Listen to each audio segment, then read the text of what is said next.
আজকে আমরা গোশালায় গোমাতার দর্শন করছি। তা সর্বদেবময়ী গো, এই গোমাতা আমাদের যদি কৃপা করেন আমাদের সৌভাগ্য লাভ হতে পারে। তাই ভগবত ভক্তি প্রীতি লাভের জন্য এবং ভগবত পথে অগ্রসর হওয়ার জন্য গোসেবা একটি মাহাত্ম্যপূর্ণ অঙ্গ।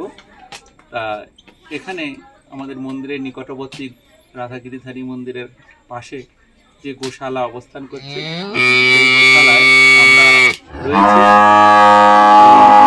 এই গোমাতাদের মধ্যে আমরা অবস্থান করে ভগবান শ্রীকৃষ্ণের কাছে প্রার্থনা করছি যে এই যে কার্তিক মাস চলছে, এই কার্তিক মাসে যেটি এখনো পর্যন্ত এটি মাসকীর্ত চলছে, তাই এটি যেন